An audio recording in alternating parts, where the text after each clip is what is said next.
특별히 우리는 사도행전 강해를 통하여서 지금까지 무엇을 배워왔느냐면 오순절 마가다락방의 성령의 역사와 함께 놀라운 변화가 일어났다라는 겁니다. 예수님의 제자들이 담대하게 복음을 전했고 성령 체험한 120문도가 흩어져서 복음을 전했고 그들은 그 당시 어려운 환경이었지만은 거침없이 담대하게 예수를 가르쳤고 예수를 전했다라는 사실입니다. 그런데 이렇게 좋은 일만 있는 것이 아니라 오늘 본문에 보면은 이들을 시기하고 방해하는 세력이 있습니다. 그 세력을 가리켜서 대제사장과 사두개 당해라 이렇게 표현을 합니다. 그러면은 이 사두개 당은 어떠한 사람들이냐? 예수 그리스도의 부활을 믿지 않아요. 그리고 표적과 이적도 믿지 않아요. 그리고 이들은 천국도 믿지 않아요. 내세도 믿지를 않아요. 다만 종교의 이름으로, 심지어 그들은 헤롯 왕 때에 여러분 세상의 권력을 쥐면서 땅의 가치를 가지고 종교 이름을 빙자해서 종교적인 리더 역할을 했던 사람들이에요. 대제사장의 역할을 했어요. 그리고 세상의 가치와 권력을 휘둘렀던 그러한 사람들입니다.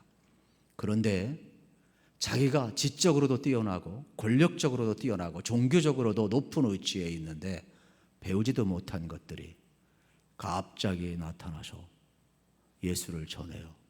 더 기가 막힌 것은 수많은 사람들이 사도의 가르침에 감복되어서 예수를 믿고 사도를 따르기를 시작을 해요. 이제 시선이 대제사장과 바리새인과 유대 종교 지도자들에게서 이제는 사도들에게, 이제는 예수 그리스도에게, 이제는 초대교회를 향하여 사람들이 몰려오고 관심이 완전히 바뀌어가기를 시작을 합니다. 이때 자기들의 기득권을 잃어버리면서 사도파 사람들은 더 이상 견딜 수가 없어요. 그래서 마음속에 뭐가 일어나냐? 시기가 일어났다 그랬어요. 오늘 보면 17절을 한번 보십시다. 대제사장과 그와 함께 있는 사람, 즉 사두개인의 당파가 다 마음에 시기가 가득하여 일어섰다 그랬어요. 여기 시기라는 것은 긍정적으로 쓰이면 열심, 또 부정적으로 쓰이면 질투나 분노, 이러한 것을 의미를 합니다. 하나님을 향할 때는 오히려 이것이 열정이 되고 열심이 되지만 반대를 향할 때에는 질투가 되고 분노가 된다는 것을 우리에게 가르쳐주고 있는 겁니다. 그러면 지금 사도들이 예수를 증언할 때 이 사두개파 사람들은 왜 이렇게 시기가 가득했을까요? 자신들은 지금 모든 것을 잃어버린다고 생각을 하고 있기 때문에 그렇습니다.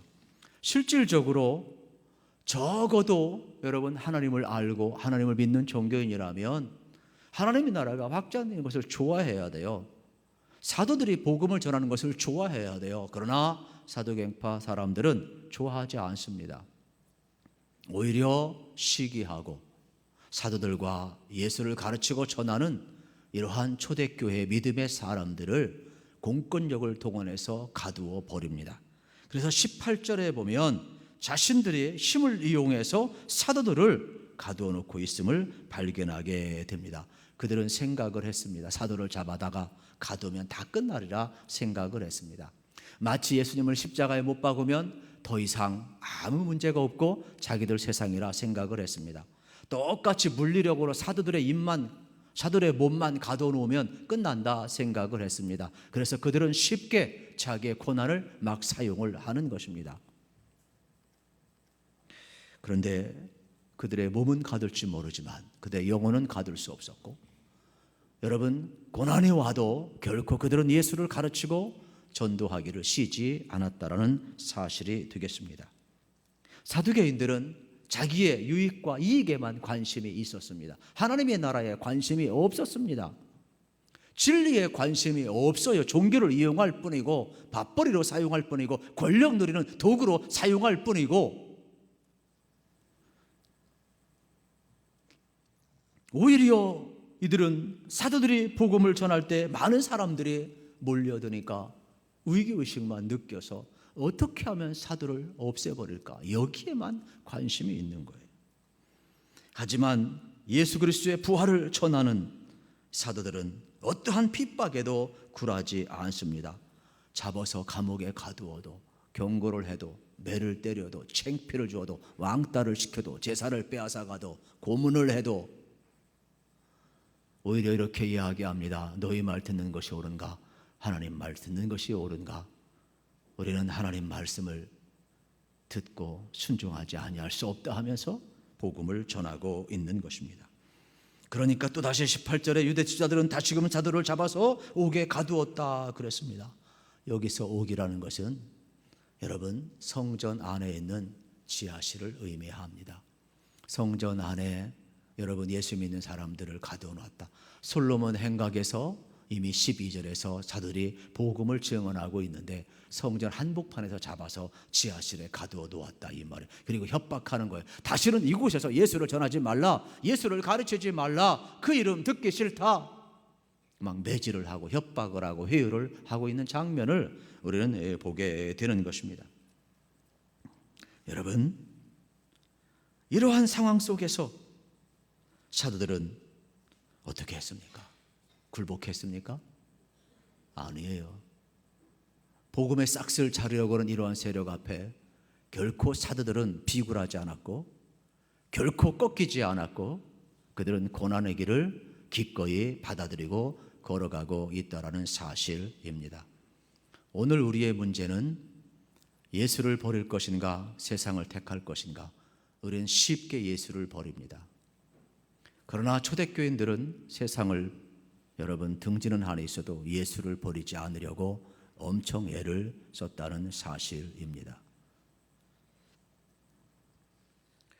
오늘날 우리 삶의 현장에 여러분 우리는 잊지 말아야 할 것이 있습니다. 우리 그리스도인들은 하나님의 살아계심을 보여주어야 하고 우리 그리스도인들은 구원의 확증을 갖고 살아야 하고 우리 그리스도인들은 우리의 기준과 가치관이 성경임을 드러내고 살아야 하는 것입니다. 제가 새벽 기도에도 이야기를 했지만 초대교회 콘스탄틴 대제가 기독교를 313년 국교화시켰던 이유 가운데 하나는 자기 주변의 어느 순간 신하들이 다 예수 믿는 사람인 걸 보고 깜짝 놀랐어요. 그래서 그는 선택을 요구합니다. 공직을 내려놓든지 예수를 부인하든지 아니면은 끝까지 나와 함께 하려면 예수를 부인하라고 그랬어요. 그런데 그 당시 많은 개종한 그리스도인들은 공직을 내려놓았어요. 손해를 보았어요. 하나둘씩 황제 곁을 떠나갔어요. 기꺼이 경제적으로 가난을 택했어요. 기꺼이 사회적으로 왕따 되는 길을 택했어요. 기꺼이 믿음의 길, 예수의 길을 택했어요. 하나 둘이 아니라 믿음의 신실한 사람들이 끝까지 여러분 이 길을 걸어가니까 얼마나 충격을 먹었던지 콘스탄틴 대제는 관직보다 경제보다 예수를 택한 그리스도인 신하들을 보면서 기독교를 국교화시켰다는 것을 여러분 이제는 안이 되는 거예요. 오늘 우리들에게도 여러분 이러한 시대가 안 와야 되겠지만 설령 온다 하면 우리는 어떠한 길을 걸어가야 되는가 성경을 통해서 역사를 통해서 오늘 본문을 통해서 우리가 잘 배웠으면 좋겠어요. 결코 여러분 우리는 하나님 앞에서 살아가는 사람이고 하나님이 오늘 우리를 통하여 하나님이 살아계심을 드러내길 원하고 오늘 우리가 믿는 예수는 관념의 예수가 아니라 역사 속의 예수 그리스도이고 십자가를 지셨고 부활하셨고 지금도 살아계신 예수 그리스도를 여러분 우리가 드러내기를 원하고 있다라는 사실이에요. 그렇다면 우리는 믿음으로 살아야 되고 우리는 하나님의 살아계심을 보여주어야 될 표지판임을 잊어서는 아니 되는 것입니다.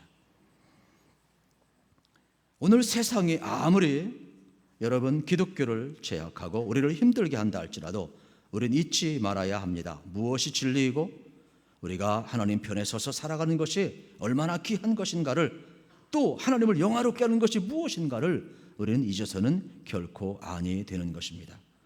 사도들은 믿음의 경주를 참 잘했습니다. 마치 장애물 경기하듯이 앞에 장애물이 있으면 그 장애물 넘으려고 했지 장애물 때문에 주저앉지 않았습니다. 사도행전 4장 19절부터 20절에 보면 협박하고 핍박할 때 여러분 이러한 고백을 하잖아요. 하나님 앞에서 너희 말 듣는 것이 하나님의 말씀을 듣는 것보다 옳은가 판단하라. 우리는 보고 들은 것을 말하지 아니할 수 없다 하니. 여러분, 예수를 전하지 말라, 예수를 가르치지 말라, 더 이상 전도하지 말라, 믿음을 여러분 내려놓으라고 강요할 때 우리는 그렇게 할 수 없다. 너희들이 힘쓴 거 안다. 그러나 우리는 보고 들은 것 말하지 않을 수 없고, 우리는 예수님만이 우리가 기다리는 메시아이고, 예수님만이 참 생명이고 참 능력이고 참 평강이고 참 기쁨이고, 예수 그리스도 하는 이 가치를 우리는 어떠한 핍박과 어떠한 세상의 가치와 바꿀 수 없다라고 명확하게 선포하고 살아가고 있는 거예요. 그렇기 때문에 우리는 사도행전 강해를 통하여 우리가 믿어야 될 복음이 뭔지, 우리가 고백해야 될 내용이 뭔지를 명확하게 명제를 정하고 살아야 되는 것이지.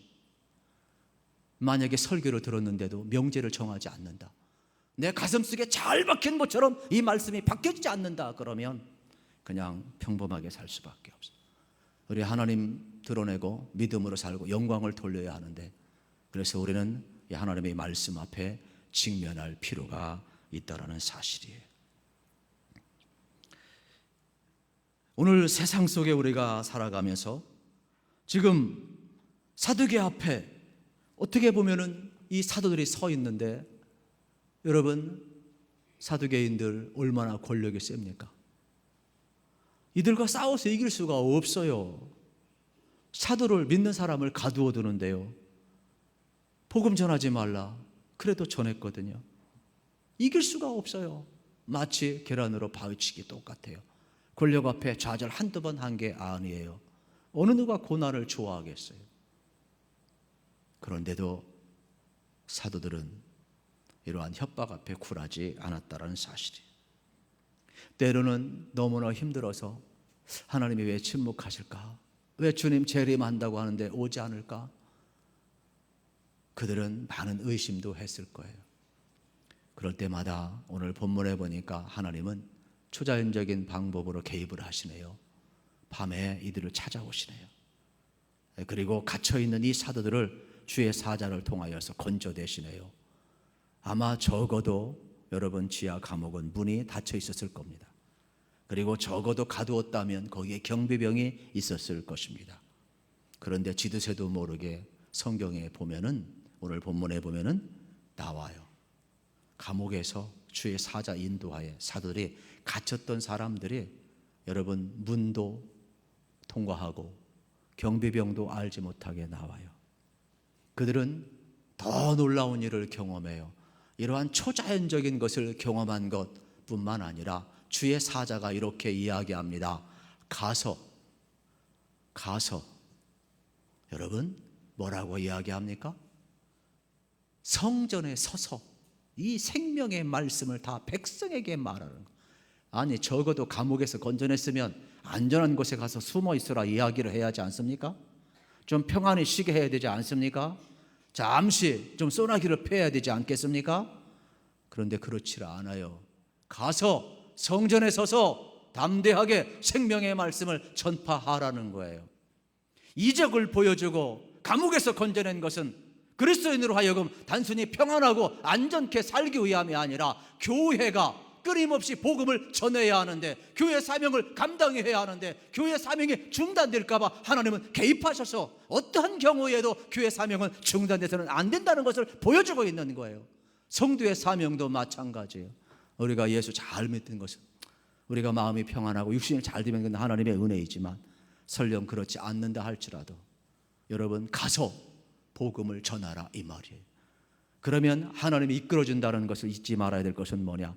어떠한 위험한 상황 속에서도 하나님은 개입을 하셔서 건져내시고, 여기 성전에 서서라는 말은 담대하라, 내가 붙들리라 이 말이에요. 건져줄 뿐만 아니라 인도할 뿐만 아니라 붙들리라. 그러므로 담대하게 외치라는 거예요. 그러면은 이 위침이 그 당시 여러분 사두개인들에겐 왜 이렇게 걸림돌이 되었을까요?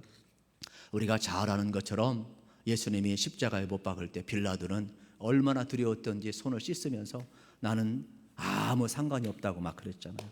이미 다 사형원도 내려놓고 상관없긴 왜 없어요. 이미 다 저질러 놨는데 꼭 오늘 시대를 보는 거랑 똑같아요. 여러분 잘 보세요.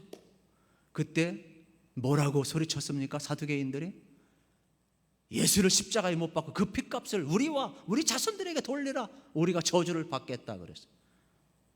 그런데 실질적으로 예수님이 부활하고 실질적으로 수많은 사람들이 예수를 증언하니까 예수 이름 들먹일 때마다 그들이 얼마나 두려웠겠어요. 마음이 너무 찝찝한 거예요. 그래서 무슨 수를 쓰든지 간에 예수님의 이름이 전파되면 안 되겠다. 그래서 사도들, 그리스도인들을 희생양 삼아서 계속해서 공권력을 동원해서 가두고 전도를 못하게 하고 있는 장면을 우리는 지금 보고 있다는 사실이에요. 이름에도 불구하고 하나님은 개입하셔서 그들을 건져내시고, 여러분 사도와 교회가 마땅히 감당해야 될 사명에 대해서 중단 없이 전진해 갈 수 있도록 하나님이 역사하고 있음을 우리는 지금 보고 있다는 사실이에요. 그렇다면 오늘도 마찬가지예요. 우리의 삶 속에 여러분 하나님이 언제나 함께 하심을 꼭 믿으시고 우리 삶에 개입하셔서 건져주심을 믿으시기를 우리 주님의 이름으로 축복합니다. 그렇기 때문에 사람보다 하나님께 순종하는 것이 마땅함을 오늘 본문은 우리에게 가르쳐 주고 있습니다. 그러면서 심지어 30절 31절에서 이렇게 이야기합니다. 너희가 나무에 달아 죽인 예수를 우리 조상의 하나님이 살리시고 이스라엘에게 회개함과 죄사함을 주시려고 그를 오른손으로 높이사 임금과 구주로 삼으셨느니라 그랬어요. 너희가 비록 십자가에 못 박았지만, 예수를 십자가에 못 박으면 다 끝날 줄 알았지만 아니다는 거예요. 하나님은 그를 살리셔서 우리의 임금과 주가 되게 하셨다는 거예요. 원래 하나님께서는 예수님을 이 땅에 보내신 것은 너희들이 기다리는 메시아 예수 그리스도를 통하여 너희들에게 회개와 구원의 역사를 주고 너희들의 주가 되고 너희들의 임금이 되게 하기 위해서 보냈는데 너희들은 거부하고 예수를 십자가에 못 박았도다. 그런데 하나님이 살리셔서 우리의 주가 되게 하셨다는 거예요. 이 일에 우리 사도들은 증인이라는 거예요. 그러므로 너희들이 아무리 핍박을 해도 현상인데 진리인데 살아계신데 우리가 만났는데 어떻게 안전하느냐, 우리가 보았는데 우리가 책임을 우리가 경험을 했는데 어떻게 예수를 부인할 수 있느냐 이 말이에요. 담대하려면 예수님 만나야 돼요. 담대하려면 예수님 체험해야 돼요. 이론 가지고 안 돼요. 오늘 우리의 신앙이 왜 자꾸 왔다리 갔다리 하느냐? 술도 안 먹었는데 너무 이론으로 알아서 그래요. 그래서 사도들은 우리도 증언하지만 성령도 이 일의 증인이라. 그러므로 이제라도 회개하고 예수를 영접하라. 대단하죠.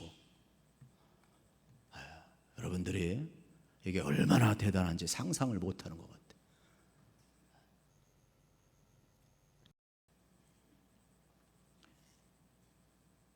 사도들은 하나님께서 사자를 보내서 건져주시고 다시 가서 감옥으로 여러분 끌려갈 걸 알면서도 복음을 전할 때 그대로 순종하고 있다라는 사실을, 그러면서 그들은 또 잡힐 걸 알았어요.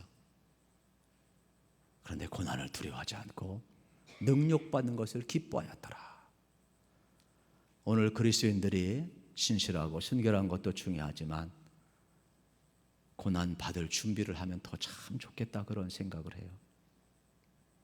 여러분 예수 안 믿는 집에 시집 가셔서 예수 믿기 위해서 고난을 얼마나 많이 당했어요. 말하지 않아서 그렇지. 고난을 이겼으니까 여러분 남편도 구원하고 시댁도 구원하고 여러분 가정이 다 구원받은 것 아니겠어요? 세상도 마찬가지예요. 세상의 가치와 성경의 가치가 충돌될 때 우리는 지혜롭고 순결해야 하지만 고난을 피해가서는 안 돼요. 그러므로 여러분 다시 한번 이 사도들처럼 고난받기를 즐겨하시고 준비하시기를 축복합니다. 그러면 하늘의 상급이 클 줄로 믿습니다. 우리가 전도를 해보면 참 마음이 낙담될 때가 많아요. 사도들은 예수를 위해서 능력받는 것을 두려워하지 않았는데 우린 전도지 하나 주다가 누가 확 던져버리면 가슴이 철렁거려요. 기분이 되게 나빠요. 그리고 전도지 주고 우리 음료수도 주고 그러다 보면 어떻습니까? 우리가 교회에서 거점 전도를 할 때 어땠어요? 다 받나요? 안 받잖아요. 됐어요. 얼마나 그냥 냉정한데, 철벽. 그러면 가슴이 또 철렁거려요. 또 그냥 지나가면 좋은데 가끔 또 악한 영이 들어가가지고 뭐 어떠니 저쩌니 막 욕을 하면서 큰 소리 지나가면 그냥 가슴이 막 철렁철렁거려요. 근데 오히려 다 끝나고 나면, 여러분 오늘 보고를 해봐라 그러면 얼마나 담대하게 보고하는지 몰라요. 오히려 거부당하고 욕먹고 힘들었던 순간이 끝나는 순간엔 내게 영광이 되고 훈장이 되고 기쁨이 되고 담대함이 되고, 내가 주를 위하여 이 길을 걸어가고 있다. 그래 전도한 사람들은요 계속 나오는 거예요. 계속 그 기쁨을 이길 수가 없어요. 여러분들이 주를 위하여 가진 흔적이 무엇입니까? 주를 위하여 여러분들이 무슨 고난을 당하셨습니까? 차라리 여러분 이거 아르돼요. 여러분 주님을 위하여 여러분이 고난당하고 여러분 흔적을 가지고 있다면 그거는 훈장이고 영광이에요. 오히려 이루 말할 수 없는 기쁨이 있다라는 거예요. 그러나 자기 십자가를 지지 않고 삶의 길을 걷지 않는 자는 아무리 평안한 것 같지만 두려움이고 오히려 부끄러움이고 오히려 수치이고 쥐구멍이 있으면 들어가고 싶은 것뿐이에요. 그래서 성경은 명확하게 이야기합니다. 지금 사도들이 예수를 위하여 가르치기와 전도하기를 쉬지 아니하고 주를 위하여 능력받기를 즐거워했다 그랬습니다. 국제 핌 선교의 대표자인 유해석 선교사님이 쓴 책이 있어요. 높여주십이라는 책에 보면은 자기가 카이로에서 선교를 하다가 갑자기 경찰들이 들이닥친 거예요. 그래서 가슴이 철렁하더래. 올 것이 왔다. 왜냐하면 주변 선교사들이 1년도 안 되어서 많은 사람들이 잡혀가지고 추방당한 것을 알고 있기 때문에 그래요. 자기도 이제 추방당하게 생겼구나. 너무 가슴이 철렁거렸는데 와서 다 붙더래요. 그리고 이제 경찰들이 자기 집을 이제 수색을 하는데 자기 눈에는 그 책꽂이에 성경책 3권이 쫙 꽂혀 있는 거예요. 그런데 이 경찰들 딱 훑어보더니 다른 책을 꺼내더래요. 그리고 이 책이 왜 줄쳐 있느냐 이렇게 묻더라는 거예요. 그래서 가슴이 철렁거렸지만 순간 내가 볼 때는 분명히 성경책이 보이는데 하나님께서는 이 이집트의 여러분 경찰들 눈을 멀게 하셔가지고 성경책을 못 보게 한 거예요. 그래서 찾다가 그들이 찾는 것이 안 나오니까 결국은 여권을 뺏어가고 내일 바로 출두하라 이렇게 명령을 내리고 갔다라는 거예요. 그러면서 그의 책에 보게 되면은 이런 얘기예요. 하나님이 위기 속에서도 상대의 눈을 멀게 하셔서라도 못 보게 하시고 나를 즉각적으로 잡아가지 않고 아직도 이 땅에 전해야 될 사명이 있어서 나를 남겨놓는구나. 그래서 사명이 있는 자는 결코 죽지 않는다는 말을 그 책에서 해놓았어요. 여러분 우리도 마찬가지예요. 여러분 하나님은 살아계십니다. 그러므로 개인과 교회가 위기에 빠질 때 하나님은 외면하는 것이 아니라 하나님은 개입하셔서 주도적으로 이끌어 가심을 믿으시기를 우리 주님의 이름으로 축복합니다. 그래서 사도들이 갇혔을 때에 주의 사자를 보내서 건져내신 하나님, 주도적으로 성도와 교회가 끊임없이 복음이 전파되기 위하여 개입하시는 하나님을 우리는 믿고 여러분 체험을 해야 되는 거예요. 또 하나는 사도들은 갇혀 있음에도 불구하고 여러분 가서 성전에 서서 가르치라 전하라 이야기했을 때 하나님 명령에 순종을 했어요. 뻔히 잡힐 줄 아는데도 그 길을 갔어요. 그렇다면 우리도 때를 얻든지 못 얻든지 우리도 하나님의 명령에 순종할 필요가 있어요. 그리고 마지막 3번째로 여러분 초대교회는 끊임없이 여러분 성령의 새롭게 하심을 따라 인도하심을 따라 담대히 예수를 가르치고 여러분 전도하기를 쉬지하지 않았어요. 그래도 성령의 인도를 따라서 여러분 예수님을 가르치고 예수님을 전하는 삶을 살으셔서 저와 여러분을 통해 하나님의 나라가 확장되고 또 하나님의 뜻이 이루어지기를 우리 주님의 이름으로 축복합니다.